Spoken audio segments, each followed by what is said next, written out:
اعوذ باللہ من الشیطان الرجیم بسم اللہ الرحمن الرحیم نحمدہ ونصلی علی رسولہ الکریم۔ محترم دوستوں اور بزرگوں، دیوبند کی سرزمین پر تحریک مصطفیٰ صلی اللہ علیہ وسلم کے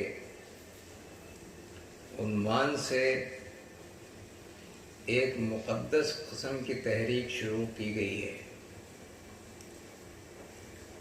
اس تحریک سے یہ ثابت کیا جا رہا ہے کہ اس کائنات میں جو بھی برائیاں پھیلی ہوئی ہیں اور جو خرابیاں ہر طرف ہمیں نظر آتی ہیں اور جو عذاب اور وبائیں دنیا میں بار بار سامنے آ رہی ہیں، ان سب سے نجات حاصل کرنے کے لیے ہمیں سرکار دو عالم صلی اللہ علیہ وآلہ وسلم کی سنتوں کو عام کرنا پڑے گا، اور نبی کریم صلی اللہ علیہ وسلم کی وہ محبت جو آہستہ آہستہ ہمارے دلوں میں اور ہمارے گھروں میں جس کا رنگ ہلکا ہوتا جا رہا ہے، اس پر ہمیں دھیان دینا پڑے گا۔ نبی کریم صلی اللہ علیہ وآلہ وسلم حق تعالیٰ کے محبوب ہیں، اور یہ بات پلے سے باندھ دینی چاہیے کہ حق تعالیٰ انسانوں سے اس وقت تک خوش نہیں ہو سکتا جب تک ہمارا تعلق ان کے محبوب محمد مصطفیٰ صلی اللہ علیہ وآلہ وسلم سے مضبوط نہ ہو۔ قرآن حکیم میں صاف صاف یہ فرما دیا گیا ہے کہ اللہ کی محبت حاصل کرنے کے لیے رسول سے محبت بھی ضروری ہے اور رسول کی اتباع کرنا بھی ضروری ہے۔ فرمایا گیا ہے قُلْ إِن كُنتُمْ تُحِبُّونَ اللَّهَ فَاتَّبِعُونِي يُحْبِبْكُمُ اللَّهُ کہ اے محمد ان سے کہہ دو کہ اگر یہ چاہتے ہو کہ اللہ تم سے محبت کرے اور تم یہ دعویٰ کرتے ہو کہ تم اللہ سے محبت کر رہے ہو، تو اے محمد ان سے کہہ دو کہ اگر وہ تمہاری اتباع کریں گے تو اللہ ان سے محبت کرنے لگے گا۔ آقائے نامدار خاتم النبیین محبوب خدا رحمت للعالمین محمد مصطفیٰ صلی اللہ علیہ وسلم حضرت عیسیٰ علیہ السلام کے 400 سال کے بعد مبعوث ہوئے۔ جس وقت آپ مبعوث ہوئے، عربوں میں بت پرستی، توہم پرستی عام تھی، اور عربوں کا حال یہ تھا کہ وہ جنگ و جدال میں مشغول تھے۔ عناد و تعصب اور بغض کا عالم یہ تھا کہ ہر مرنے والا یہ وصیت کر کے مرتا تھا کہ فلاں خاندان سے اور فلاں قبیلے سے میری دشمنی ہے اور تم اس دشمنی کو برقرار رکھنا، وصیت کر کر کے مرتے تھے۔ اور صرف عربوں کا نہیں، پوری دنیا کا حال بہت خراب تھا، انسان انسانیت سے کوسوں دور ہو گیا تھا۔ ایسے ناگفتہ بہی حالات میں سرکار دو عالم صلی اللہ علیہ وسلم مبعوث ہوئے۔ آپ جانتے ہی ہیں کہ آپ 9 ربیع الاول بروز پیر کو دنیا میں تشریف لائے۔ حضرت آمنہ کے گھر میں، حضرت عبداللہ کے گھر میں آپ کی پیدائش ہوئی، اور بچپن ہی سے آپ انصاف پسند تھے، دیانت دار تھے، خوددار تھے، غیرت مند تھے۔ حضرت حلیمہ نے آپ کو دودھ پلایا، اور حلیمہ حضرت محمد کے ساتھ ساتھ ایک دوسرے بچے کو بھی دودھ پلانے کی خدمت انجام دے رہی تھی۔ حضرت حلیمہ کا کہنا یہ ہے کہ میں محمد کو دودھ اپنے دائیں پستان سے پلاتی تھی اور بائیں پستان سے دوسرے بچے کو دودھ پلاتی تھی، لیکن اگر غلطی سے میں محمد کے ہونٹ بائیں پستان پہ لگا دیا کرتی تھی تو محمد فوراً اپنے ہونٹ پستان سے ہٹا لیا کرتے تھے۔ ایک تو عدل و انصاف کی وجہ سے، عدل یہ تھا کہ دوسرے پستان پر حق دوسرے بچے کا تھا، تو آپ نے کبھی اس پستان کو اپنے ہونٹوں میں نہیں لیا۔ دوسرے، آپ غیرت مند تھے، آپ خوددار تھے، یہ بات آپ کو پسند نہیں تھی کہ دوسرے کی چیز کو ہتھیا لیں یا دوسرے کی چیز پر نظر رکھیں۔ چھوٹی سی عمر دیکھے، بچہ کیا ہوتا، مہینے 2 مہینے کا، لیکن وہیں سے آپ کے اندر خودداری، آپ کے اندر غیرت اور عدل و انصاف موجود تھا۔ 40 سال کی عمر میں آپ کو نبوت عطا ہوئی، اور غار حرا میں پہلی مرتبہ حضرت جبرائیل علیہ السلام وہی لے کر نازل ہوئے۔ آپ حضرت جبرائیل کو دیکھ کر ڈر گئے اور آپ کا جسم کانپنے لگا۔ جب آپ واپس حضرت خدیجہ رضی اللہ تعالیٰ عنہ کے پاس تشریف لائے تو آپ بہت خوف زدہ تھے، اور خوف کی وجہ سے آپ بخار میں بھی مبتلا ہو گئے تھے۔ حضرت خدیجہ نے آپ کو دیکھا کہ آپ بہت پریشان ہیں، اور خوف اور سراسیمگی آپ کے چہرے سے ظاہر ہو رہی تھی،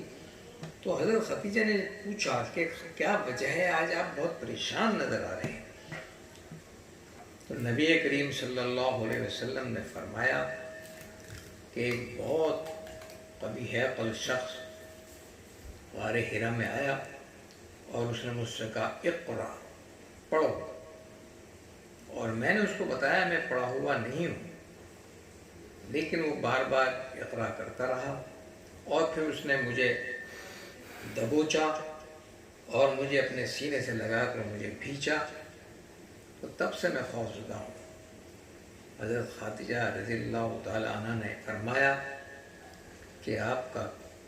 کوئی بال بیکا نہیں کر سکتا، چونکہ آپ ایماندار ہیں، دیانتدار ہیں، صلہ رحمی کرتے ہیں، غریبوں کی مدد کرتے ہیں، رشتہ داروں سے حسن سلوک کرتے ہیں، تو آپ کا کوئی کیا بگاڑ سکتا ہے۔ تو دیکھیں، اس سے یہ اندازہ ہوا کہ جو لوگ غریبوں کی مدد کرتے ہیں، اللہ کے بندوں کے ساتھ ان کا سلوک بہتر ہوتا ہے، جو رشتہ داروں سے صلہ رحمی کرتے ہیں، جن کے اخلاق اچھے ہوتے ہیں، حق تعالیٰ ان کی بطور خاص مدد فرماتے ہیں اور حفاظت فرماتے ہیں۔ باہر کے 23 سالوں میں نبی کریم صلی اللہ علیہ وآلہ وسلم نے نبوت کی ذمہ داریاں ادا کی، اور اس کے بعد پھر 63 سال کی عمر میں آپ کی وفات ہوئی، آپ کا وصال ہوا۔ لیکن پوری دنیا کے مسلمانوں کا یہ عقیدہ ہے کہ سرکار دو عالم صلی اللہ علیہ وسلم اپنے روضہ اقدس میں باقید حیات ہیں۔ وقتی طور پر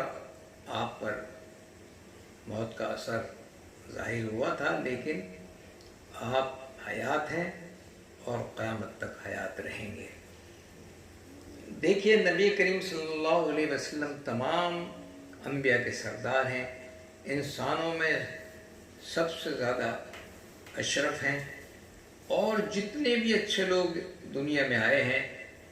سب کو در حقیقت نبی کریم صلی اللہ علیہ وسلم کی صفات ہی میں سے کچھ عطا ہوا ہے۔ حمد و ثنا کا جھنڈا آپ کے ہاتھ میں رہے گا، قیامت کے دن آپ مقام محمود پر فائز ہوں گے، اور اپنی امت کی شفاعت بھی کریں گے، اور دنیا کے تمام اچھے انسانوں کو جن سے اللہ راضی ہو چکا ہوگا، نبی کریم صلی اللہ علیہ وسلم اپنے ہاتھوں سے آب کوثر عطا کریں گے۔ دیکھیے، نبی کریم صلی اللہ علیہ وسلم کی سنت پر، سیرت پر ہفتہ عشرہ میں ایک پروگرام ہم دیتے رہیں گے، اور ہم یہ چاہیں گے کہ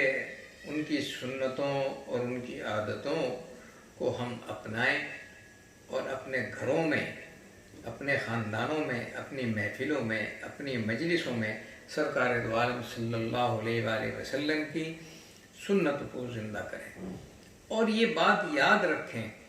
کہ جس دن سرکار دو عالم صلی اللہ علیہ وسلم کی سنتیں ہم نے زندہ کر دیں تو وہ رب ہم سے راضی ہو جائے گا، جو یقیناً ان دنوں ہم سے ناراض ہے۔ آج دیکھیے جو کرونا وائرس کی وبا پھیلی ہوئی ہے، دنیا بھر کی تدبیریں ہو رہی ہیں، یہ سب کچھ کر رہے ہیں، دوائیں بھی چل رہی ہیں، لاک ڈاؤن بھی ہو رہا ہے، لیکن دنیا کے حالات اس بات کی گواہی دے رہے ہیں کہ کسی چیز سے بھی اس مصیبت سے نجات نہیں مل رہی ہے۔ ہم یہ سمجھتے ہیں کہ اگر ہم نے نبی کریم صلی اللہ علیہ وآلہ وسلم کی محبت کا حق ادا کر دیا تو ہمیں یقین ہے کہ رب العالمین اس پوری دنیا پر اور دنیا کے تمام انسانوں پر مہربان ہو جائیں گے۔ کوشش اس بات کی کرنی چاہیے کہ نبی کریم صلی اللہ علیہ وسلم کی محبت کو عام کیا جائے۔ ایک روایت حضرت علی کرم اللہ وجہہ سے مروی ہے، وہ آپ کے سامنے آج بیان کرتے ہیں، پھر انشاءاللہ جستہ جستہ نبی کریم صلی اللہ علیہ وسلم کی عادتیں، سنتیں، ان کے اطوار ہم سب کے سامنے رکھتے رہیں گے، اور ہم یہ چاہیں گے کہ تحریک مصطفیٰ میں لوگ پوری دلچسپی کے ساتھ جڑیں۔ ایک چھوٹا سا واقعہ سماعت فرمائیں۔ حضرت عالمگیر رحمۃ اللہ علیہ جو صرف بادشاہ نہیں تھے، بہت بڑے ولی تھے، دنیا کا کوئی بادشاہ ان کے قدموں کے خاک کے برابر بھی نہیں ہے۔ عالمگیری کو اورنگزیب رحمۃ اللہ علیہ کہا جاتا ہے، کتنا ہی بڑا بادشاہ ہو دنیا کا، وہ حضرت اورنگزیب رحمۃ اللہ علیہ کی خاک پیروں کی خاک کے برابر نہیں ہے۔ اورنگزیب رحمۃ اللہ علیہ کے پاس ایک شخص آتا تھا اور یہ کہا کرتا تھا کہ میں محمد صلی اللہ علیہ وسلم کے پاپوش لے کر آیا ہوں، یعنی جوتے لے کر آیا ہوں، نالین لے کر آیا ہوں، اور ان کو آپ مجھ سے خرید لیں۔ اور عالمگیر رحمۃ اللہ علیہ وہ جوتے اس شخص سے خرید لیا کرتے تھے۔ 15-20 دن کے بعد وہ پھر آ جاتا تھا، پھر جوتے لے کر آتا تھا اور کہتا تھا کہ یہ محمد صلی اللہ علیہ وسلم کے نالین ہیں، ان کو آپ خرید لیجئے۔ وہ پھر خرید لیا کرتے تھے۔ اس طرح اس نے تقریباً 150 جوڑے جوتوں کے عالمگیر رحمۃ اللہ علیہ کو فروخت کر دیے۔ عالمگیر رحمۃ اللہ علیہ کے ایک وزیر نے کہا کہ اتنے جوتے تو محمد صلی اللہ علیہ وسلم نے اپنی زندگی میں استعمال بھی نہیں کیے، پہنے بھی نہیں، یہ شخص آتا ہے 15-20 دن کے بعد اور آپ کو جوتے دے کے چلا جاتا ہے اور آپ خرید لیتے ہیں اور بہت اچھے پیسے دیتے ہیں آپ اسے، یہ تو شاید بیوقوف بنا رہا ہے۔ تو عالمگیر رحمۃ اللہ علیہ نے فرمایا کہ میں جانتا ہوں کہ آپ نے اتنے جوتے نہیں پہنے ہوں گے، اور مجھے یقین بھی ہے کہ یہ جوتے شاید محمد صلی اللہ علیہ وسلم کے نہیں ہیں، لیکن مجھے ایک بات بتاؤ، جن جوتوں کو محمد کی نسبت حاصل ہو گئی ہو، ان جوتوں کو ٹھکراؤں میں کیسے؟ تو دیکھیں یہ مقام تھا ہمارے اکابرین کا، جن میں عالمگیر رحمۃ اللہ علیہ بھی شامل تھے۔ دیکھیے تحریک مصطفیٰ محمد صلی اللہ علیہ وسلم کے نام سے شروع ہوئی ہے، اور دیوبند کی سرزمین کی خوش نصیبی ہے کہ جس طریقے سے دارالعلوم دیوبند سرزمین دیوبند پر قائم ہے۔ دارالعلوم دیوبند کا مقام اپنی جگہ، لیکن وہ سرزمین دیوبند بھی خوش بختی سے بہرور ہے جہاں مادر علمیہ قائم ہوئی۔ دیکھیے کعبہ بیت اللہ کا مقام اپنی جگہ، لیکن جہاں بیت اللہ قائم ہے مکہ معظمہ، اس کا بھی ایک مقام ہے۔ مسجد نبوی کی عظمت اپنی جگہ، لیکن مسجد نبی مدینہ منورہ میں قائم ہے تو مدینہ منورہ بھی قابل احترام ہے۔ اسی طریقے سے مادر علمی کا مقام تو اپنی جگہ، لیکن مادر علمی جس سرزمین دیوبند پر قائم ہے وہ سرزمین دیوبند بھی بابرکت والی ہے۔ چنانچہ کبھی بھی آپ سنتے ہوں گے کہ مسلک دارالعلوم دیوبند کہیں نہیں بولا جاتا، مسلک دیوبند بولا جاتا ہے، اس کا مطلب ہے دیوبند کی بھی ایک اہمیت ہے۔ تو عالمگیر رحمۃ اللہ علیہ نے یہ فرمایا کہ جن جوتوں کو سرکار دو عالم صلی اللہ علیہ وسلم سے نسبت دے دی گئی ہو، ان جوتوں کو میں کس دل سے ٹکراؤں؟ دوستوں اور بزرگوں، ہم آپ سے یہ گزارش کرتے ہیں، جس تحریک کو محمد صلی اللہ علیہ وآلہ وسلم کے نام پر شروع کیا جا رہا ہے، اس تحریک کو ٹھکرانے کی غلطی نہ کریں۔ اگر آپ کے دل میں محمد صلی اللہ علیہ وسلم کی محبت ہے، اگر آپ کے دل میں محمد صلی اللہ علیہ وسلم کا مقام ہے، تو آئیے اس تحریک کے ساتھ جڑیے۔ ایک حدیث جو حضرت علی کرم اللہ وجہہ سے منقول ہے، وہ میں آپ کے سامنے رکھتا ہوں، اس پر توجہ فرمائیں۔ نبی کریم صلی اللہ علیہ وسلم نے ایک مرتبہ فرمایا کہ معرفت جو ہے وہ میری پونجی ہے، اور فرمایا کہ محبت میرا دستور ہے،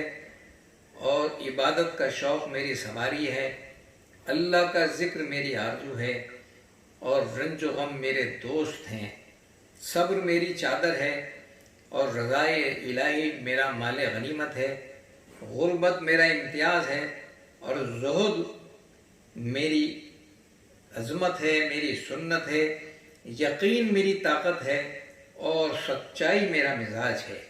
اور فرمایا آپ نے کہ اطاعت میرا شرف ہے، اور جہاد میری عادت ہے، اور خوشبو میری رغبت ہے، اور آپ نے فرمایا